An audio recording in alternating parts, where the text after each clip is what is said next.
నేటి సమాజంలో మనం చూస్తూ ఉంటే ప్రతి బంధము, ప్రతి మనిషి, ప్రతి చోట ఒకరి మీద ఆధిపత్యం చెలాయించాలి, ఒకరి మీద పెత్తనం చేయాలి అనే ఆలోచనతో ఈ లోకమంతా కూడా ఉన్నది.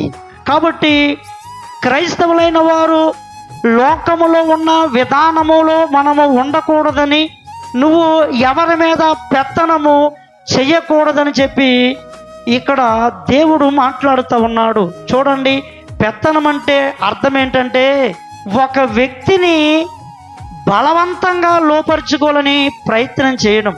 అది ఎవరైనా కానీ బలవంతంగా నా మాట వినేటట్టు చెయ్యాలి అనుకోవడమే పెత్తనం. చూడండి, ఇది ఎక్కడ కనబడుతుందంటే స్కూల్లో కనబడవచ్చు, శిక్షణ ఇచ్చేటప్పుడు. ముఖ్యంగా కనబడేది ఎక్కడంటే ఆర్మీ.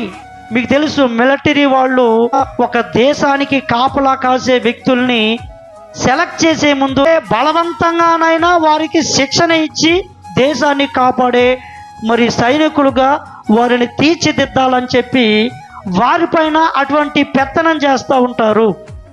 అయితే దేవుని బిడ్డలారా, ఇది క్రైస్తవుడిగా ఉంటున్నప్పుడు సమాజంలో మనం ఎక్కడా కూడా ఈ పెత్తనమైన విధానాన్ని అమలు చేయకూడదు. ఎందుకంటే అన్యజనుల్లో గొప్పోడు అంటే డబ్బులో గొప్పోడో, చదువులో గొప్పోడో, లేదంటే సమాజంలో పేరులో గొప్పోడో, పదవిలో గొప్పోడో, ఎందులో గొప్పతనం ఉందో ఆ గొప్పతనాన్ని బట్టి కిందోళ్ళ మీద పెత్తనం చేయడం అనేది దేవుని బిడ్డలారా సర్వసాధారణం. కానీ క్రైస్తవుడు అనేవాడు మాత్రము ఎవరి మీద పెత్తనము చేయడానికి వీలు లేదు.